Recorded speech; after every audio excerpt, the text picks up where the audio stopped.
Lorsque j'ai commencé à faire du trading, j'ai commencé à mettre des stop loss à 80 pips, 60 pips, 50 pips, et ça ne me dérangeait pas du tout.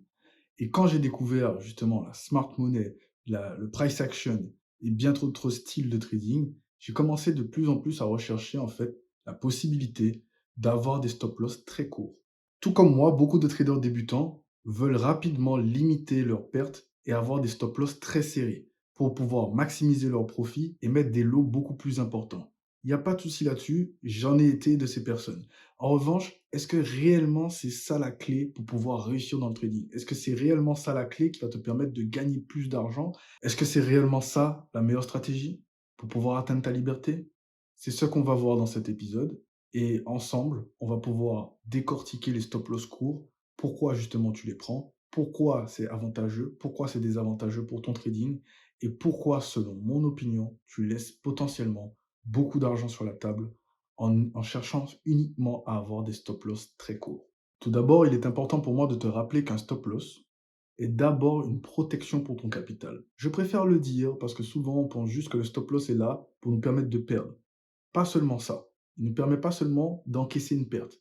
Le stop loss est là pour protéger ton capital. C'est une protection. Si tu le vois plutôt comme ça, tu comprendras qu'en fait c'est un allié et non pas un ennemi. Maintenant que je t'ai fait cette définition, il est important aussi que je te présente les avantages des stop loss courts, puisqu'en soi, il y a des avantages à prendre des stop loss courts. L'un des avantages indéniables des stop loss courts, c'est que lorsque tu mets en place cette stratégie donc de money management, tu as la possibilité d'adapter ton lot. Donc si tu adaptes ton lot par rapport à ton stop loss court, tu auras un lot beaucoup plus important pour une perte quasiment identique à celle que tu prends d'habitude. Il n'y a que les commissions de ton broker qui seront plus élevées, mais ta perte en elle-même reste la même à partir du moment où tu adaptes ton lot. Là-dessus, on est d'accord. Le second avantage que je trouve au stop loss court, c'est que si tu as pas bien analysé ou que le mouvement va en ta défaveur, tu perds rapidement en fait. Avec un stop loss à 2 pips, le marché fait juste un chandelier et tu sais tout de suite si tu t'es mal placé. Donc ça reste un avantage puisque tu n'as pas à overpenser avec un stop loss, par exemple, de 50 ou 60 pips, où ta position reste pendant des jours à tourner pour au final, en fait, te stop loss, alors que tu aurais peut-être pu penser à autre chose, te placer ailleurs ou simplement enlever le trading de ta tête pendant ce temps où tu as déjà pris ton stop loss. Donc ça reste clairement un avantage puisque en termes de rapidité d'exécution pour te sortir, si tu as tort, tu as tort. Il n'y a pas de demi-mesure avec les stop loss courts. Le troisième avantage est un peu nuancé. Si tu prends un stop loss court, tu peux prendre moins de risques pour optimiser ton gain toujours et justement avoir un risque moins important pour une probabilité de gain beaucoup plus importante que ce que tu fais d'habitude avec un stop loss plus long. Là-dessus, je suis d'accord. En revanche, en général, ce qui se passe, c'est que tu prends quand même, en fait, un stop loss court avec un lot beaucoup plus important, puisque toi, tu veux gagner de l'argent. Concernant les désavantages des stop loss courts, il y en a plusieurs à lister et ils sont pas très fameux.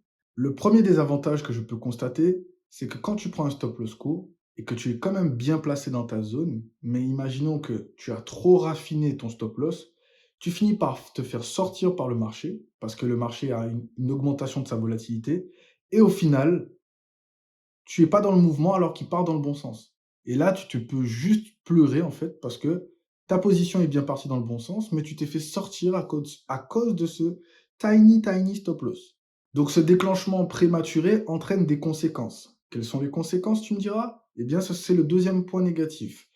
Tes émotions et aussi tout ce qu'il y a à l'intérieur de toi, de voir que justement cette position part dans ton sens et que tu t'es quand même fait sortir avant, va te faire bouillir. Elle va te faire jaillir une colère pas possible parce que justement, tu as eu une bonne analyse, tu étais dans la bonne zone, tu as eu un bon point d'entrée, mais malheureusement, ton stop loss était beaucoup trop raffiné et beaucoup trop court et tu as fini avec un stop loss.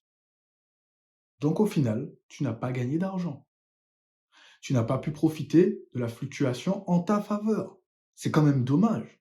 Il y a un désavantage au stop loss court que j'ai vécu pendant très longtemps. Et ce désavantage n'est pas très agréable. En réalité, quand tu prends les stop loss courts, tu fais du top-down analysis. Si tu ne sais pas ce que c'est, tu n'as qu'à me le dire en commentaire et je t'expliquerai ce que c'est. Quand tu prends du top-down analysis et que justement tu analyses un grand mouvement et que tu attends justement tes confirmations pour pouvoir rentrer sur ce mouvement, le stop loss que tu veux mettre en place, ce fameux stop loss court, eh bien, il va te falloir descendre sur des petites unités de temps, des unités de temps très, très, très petites qui, au final, ça peut être utile dans certains cas, il n'y a pas de souci là-dessus, mais ça reste un désavantage parce que pour certains, il y aura de l'indécision. Ils ne seront pas sûrs que c'est le bon moment de rentrer par rapport à la taille de ce stop loss. Ils ne seront pas sûrs, encore une fois, que c'est le moment d'intervenir sur le marché. Donc, ils vont surpenser à la position au lieu d'agir au moment décisif où le marché présente une opportunité. Encore une fois, tu laisses de l'argent sur la table, tout ça pour un stop loss tiny, et au final, tu ne gagnes rien et le marché, lui, s'en est allé sans toi. Venons-en aux faits. Qu'est-ce qui te fait prendre un stop loss court? Est-ce que c'est ton appât du gain? Est-ce que c'est la manière dont tu penses que, que ça fonctionne? Est-ce que c'est le fait de le voir sur Internet? Est-ce que c'est le fait de voir des personnes poster des contenus sur Instagram, TikTok et j'en passe, qui te montrent en fait que eux ils prennent des stop loss très courts, qui maximisent leurs profits et que justement ils gagnent des sommes astronomiques. Ces personnes-là n'y sont pas arrivées du jour au lendemain. Toutes les personnes qui maîtrisent le stop loss court n'y sont pas arrivées du jour au lendemain. C'est un travail de longue haleine et qui prend du temps à mettre en place pour pouvoir l'expérimenter, surtout quand tu fais du top-down analysis. Quand tu fais du scalping et que tu mets du stop loss court, tu es habitué au fait de rentrer en position, petit stop loss, petit TP. Mais quand tu fais du top-down analysis, tu as petit SL, grand TP. Et ce n'est pas la même gestion de position pour les deux profils. Ce n'est pas du tout pareil. Maintenant, il est important que tu comprennes que même si tu as cette difficulté aujourd'hui de te dire oui, je veux des stop loss courts, je veux des stop loss courts, il y a quand même une solution. Le marché te donnera systématiquement des opportunités. Pour moi, je trouve qu'un stop loss de 10 ou 15 pips, c'est un stop loss très très confortable. Un stop loss de 8 pips, c'est très très confortable. Ça reste des stop loss courts. En revanche, si tu cherches encore à avoir des stop loss entre 2 et 3 pips, avec un compte à 200 ou 300 euros, ou même avec un compte FTMO, je ne sais pas quoi te dire. Parce qu'en réalité, je ne cherche pas à te donner de leçons. Tu fais comme il te semble juste de faire. Si pour toi, tu arrives à être rentable comme ça, alors que ça fait des mois que tu essayes et que tu galères à y arriver, continue. Je t'en prie, continue. Continue à faire la même chose en espérant un résultat différent, tu vas y arriver. Crois-moi, tu vas y arriver. Tout à fait, ouais. Mais en revanche, si tu veux changer quelque chose, je te le dis, il n'y a pas de secret en fait. Monte légèrement en utilité de temps, peut-être analyse en 15 minutes, peut-être justement prends tes entrées en 15 minutes au lieu de 1 minute, ou commence d'abord par le 5 minutes au lieu du 1 minute, et progressivement constate les différences qui se passent. Le trading, c'est pas simplement rentrer, rentrer, rentrer sur le marché. C'est aussi comprendre en fait tous les éléments environnants. Au bout d'un moment, il y a un peu de choses où c'est de la logique, quoi. Il faut comprendre que si tu veux gagner ta vie avec le trading, ça se résume en une phrase. Pour gagner sa vie avec le trading, il te suffit d'avoir plus d'opérations gagnantes que d'opérations perdantes. À aucun moment, là, je t'ai parlé de stop loss court. Plus d'opérations gagnantes que d'opérations perdantes. En arrivant à avoir plus d'opérations gagnantes, donc tu mets un stop loss correct, tu fais un ratio entre 5, 6, 7, 8, ce qui est possible sur les marchés, je te le garantis. Et même si tu perds beaucoup de fois, en ayant un ratio minimal de 5 par trade, il te suffit d'avoir 30% de gains pour pouvoir être profitable. Ce qui veut dire que ta stratégie, ta méthodologie, tout le système que tu emploies pour pouvoir rentrer sur le marché de A à Z jusqu'à encaisser des profits ou encaisser une perte, il te suffit de gagner que 30% du temps minimum. Imagine si tu gagnes plus que 30% du temps en élargissant justement ton horizon d'unité de temps. Cela pourrait changer complètement ton trading et te permettre d'arrêter de laisser de l'argent sur la table, te permettre de pouvoir commencer justement à gagner petit à petit des profits, construire ta confiance, construire justement cette connexion avec le marché et rentrer dans cet état de flow qui te permet constamment en fait de suivre les tendances de ton actif. Au fur et à mesure, tu verras qu'il y a beaucoup, beaucoup de choses qui se répètent sur les marchés. Et au fur et à mesure, tu verras qu'il y a beaucoup, beaucoup de paires qui ne sont pas différentes. Elles sont similaires. En revanche, au niveau des stop loss, il y a des distinctions.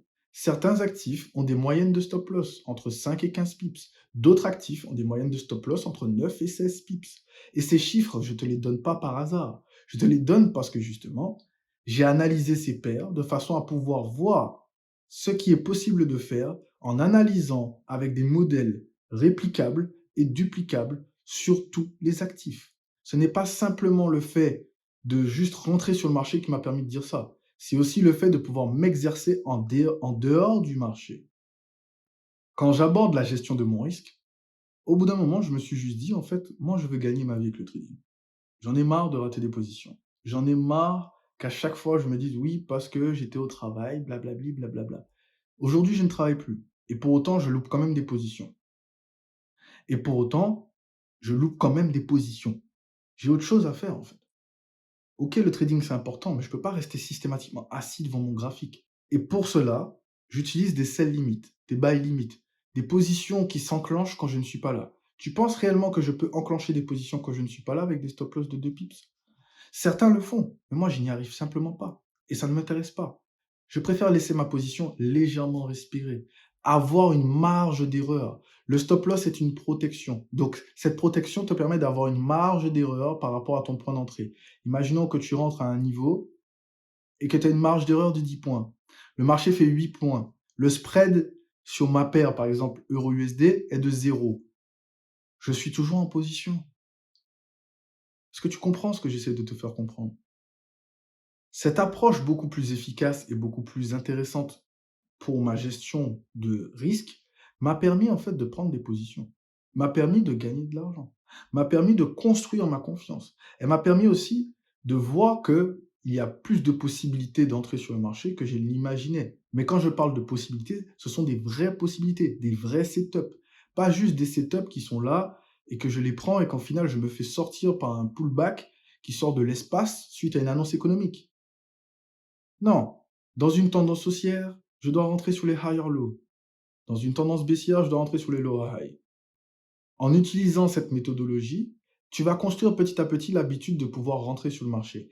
Et à force, j'ai une bonne nouvelle pour toi qui aime les stop loss courts, c'est là que tu vas pouvoir enfin étudier comment réduire tes stop loss. Parce que si tu n'es pas encore rentable aujourd'hui, si tu n'es pas encore profitable, ce n'est pas en commençant par les stop loss courts que tu vas y arriver. Il faut d'abord que tu commences avec des stop loss avec lesquels tu es à l'aise, puis que tu construises cette habitude de réduire progressivement tes stop loss afin de pouvoir justement enfin améliorer ta stratégie pas à pas. Encore une fois, je me répète, mais c'est pas une course en fait. C'est vraiment pas une course. Et c'est pas un marathon non plus. Ton processus, il est personnel. C'est un voyage. C'est vraiment un voyage.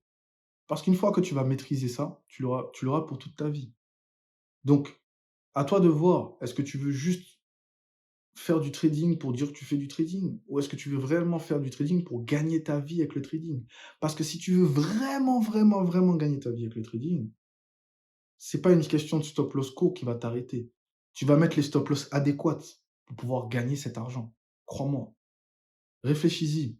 Vraiment. Je prends le temps de te l'expliquer. Beaucoup de personnes n'écouteront pas cette partie de la vidéo. Et je m'en fous. Mais pour ceux qui écoutent, vraiment, réfléchis-y. Est-ce que ton objectif, c'est de gagner de l'argent ou d'impressionner des gens sur les réseaux parce que tu as un stop loss court, parce que tu es rentré sur le bout de la mèche? Je connais ça. Je connais ça. Donc c'est pour ça que je t'en parle. Et je ne reproche rien à ceux qui le font et qui réussissent à le faire. Tant mieux pour vous, les gars. Mais là, je parle à celui qui n'arrive pas encore à le faire. Construis ta confiance. Bâtis quelque chose. Mets en place des historiques. Une fois que tu as ces historiques, tu auras plein de positions que tu pourras étudier pour te dire, ah là, j'aurais pu réduire mon stop loss de 2 pips. Tu essayes la prochaine fois, tu te fais sortir du marché, ok, ça n'a pas marché. Tu te fais pas sortir une autre fois, ok, donc une fois sur deux, je peux me faire sortir. Et c'est comme ça que tu vas enfin réussir à pouvoir réduire ton risque tout en augmentant ton gain, ta profitabilité, tes ratios. J'ai pu t'exprimer ce que je ressentais par rapport à ça parce que j'avais besoin d'en parler. Vraiment, j'avais vraiment besoin d'en parler. Et là, le fait de l'avoir fait, maintenant, je me sens soulagé. Donc, en conclusion, il n'y a rien de méchant dans ce que je dis. Je ne critique pas ceux qui le font bien et je ne critique pas ceux qui le font mal. Peu importe ton camp, soit tu veux gagner de l'argent, soit tu veux pas gagner d'argent. Maintenant, tout de suite, je parle. Je parle pas dans 2 ans, parce que tu auras enfin maîtrisé les stop loss courts. Est-ce que tu veux gagner de l'argent maintenant? L'été approche, l'hiver ensuite vient, et après ça recommence. Qu'est-ce que tu veux faire? Je peux comprendre que les stop loss courts soient attrayants. Je peux comprendre que justement, ce soit intéressant d'avoir des gros lots par rapport à un stop loss court et que quand ça passe crème. Je suis d'accord avec toi, là-dessus à 1000%. Mais il est important que tu connaisses les limites de ces stop loss courts et que tu reconnaisses aussi le risque, autant pour toi en tant que trader et aussi pour ton capital de trading. Ce qu'il te faut, c'est juste une approche un peu plus équilibrée. Je ne t'ai pas dit d'arrêter de faire ce que tu fais, mais une approche un peu plus équilibrée. Un stop loss un tout petit peu plus large que d'habitude. Au lieu de mettre du 2 pips, essaye de mettre 5, 6, 7, 8, 10 pips. Ça reste un stop loss court. Et c'est un stop loss très convenable. Surtout pour ceux qui font du day trading, les gars. N'oublie pas que c'est un voyage. Le trading est un voyage. Donc si tu penses en long terme, tu t'en foutras à la limite de la taille de ton stop loss. Ce qui t'importera vraiment, c'est la taille de ton ratio. Combien tu gagnes par rapport à ce que tu as risqué. Tu mets 10 euros sur la table, est-ce que tu récupères 50, 60, 70, 80, 90 ou 100? Tu as bien vu que j'ai commencé à 50. Parce que pour moi, c'est à partir de là que c'est intéressant. Si tu fais que du 70, c'est encore mieux. Si tu fais que du 90, c'est encore mieux. Mais est-ce que tu auras des trades comme ça régulièrement? Telle est la question. Est-ce que tu réussiras à optimiser ton stop loss à chaque fois pour avoir un ratio aussi intéressant? Telle est la question. Pense long terme. Équilibré, les gars. Équilibré, les gars. Au bout d'un moment, il faut s'asseoir 2 minutes et se parler avec soi-même et se dire la vérité. Est-ce que vous voulez gagner de l'argent, encore une fois, aujourd'hui ou dans 5 ans? Prends des décisions réfléchies pour ton trading et pour ton avenir. C'est tout ce que j'ai à te dire. Je ne suis pas un donneur de leçons, je te donne juste mon point de vue sur un sujet très important à mon humble avis. Regarde cet épisode si tu veux continuer avec moi. Je te donne également mon opinion sur mon propre parcours. Ça m'a pris des années pour pouvoir enfin réussir à gagner un seul euro en trading. Des années pour un seul euro. Et je ne t'ai même pas encore parlé de la première fois où j'ai eu un seul mois rentable. Regarde cet épisode. On se retrouve de l'autre côté.